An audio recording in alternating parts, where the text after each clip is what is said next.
ପାଇଲା। ଆଉ ସମସ୍ତେ ଭଲ ଅଛ?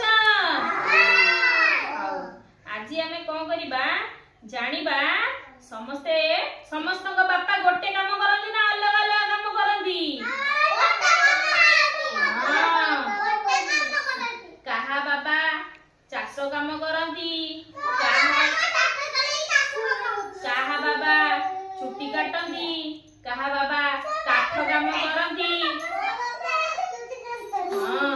ଶୁଣ ସେ ବିଷୟରେ ଆମେ ପଢିବୁ।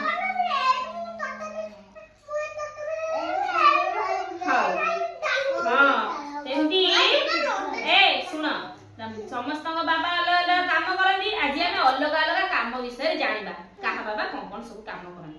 ହେଲା ହେଲା ଏଠି ହଉ ଦେଖ, ଇଏ ହେଲେ କିଏ?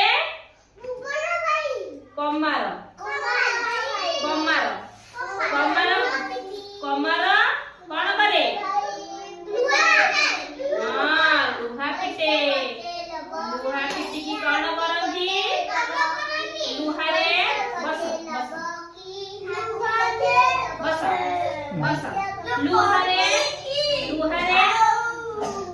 ପନିକି, କୋଦାଳ, ଶାବଳ, ଦା ଏସବୁ ତିଆରି କରେ।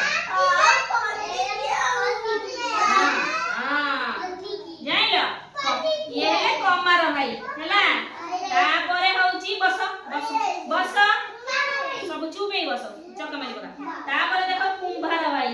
କୁମ୍ଭାର ଭାଇ କଣ କରନ୍ତି? ସମସ୍ତେ ଶୁଣ, ପାଟି ବନ୍ଦ କର, ଶୁଣ। ଦେଖ କୁମ୍ଭାର ଭାଇ କେମିତି ମାଟିରେ ହାଣ୍ଡି, ମାଠିଆ, ପଲମ, ଦୀପ ସବୁ ତିଆରି କରୁଛନ୍ତି ହେଲା।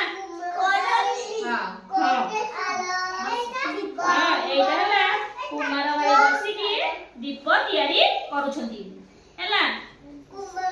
ଇଏ ହେଲେ କୁମ୍ଭାର ଭାଇ। ସିଏ କଣ କରନ୍ତି? ମାଟି କାମ କରନ୍ତି। କହିଦିଅ ସମସ୍ତେ, କୁମ୍ଭାର ଭାଇ କଣ କରନ୍ତି? ମାଟି କାମ କରନ୍ତି। ମାଟିରେ ହାଣ୍ଡି ମାଠିଆ ଗଢନ୍ତି। ଶୁଣ ଇଆଡେ ଦେଖ, ଇଆଡେ ଦେଖ, ଇଆଡେ ଦେଖ, ଦେଖ। ତାପରେ ଦେଖ ଇଏ ହେଲେ ଦେଲୁ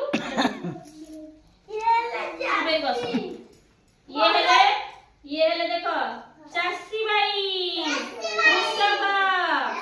ଇଏ କଣ କରୁଛନ୍ତି? ଚାଷ କାମ କରୁଛନ୍ତି। କୋଉଥିରେ? ଟ୍ରାକ୍ଟର, ତାପରେ ଡ୍ରୋଜର, ଲଙ୍ଗଳ, କୃଷି ଯନ୍ତ୍ରପାତିରେ ଚାଷ କାମ କରିକି କଣ କରନ୍ତି? ଆମକୁ ଧାନ ଚାଉଳ ଦିଅନ୍ତି। ମନେ ରହିଲା?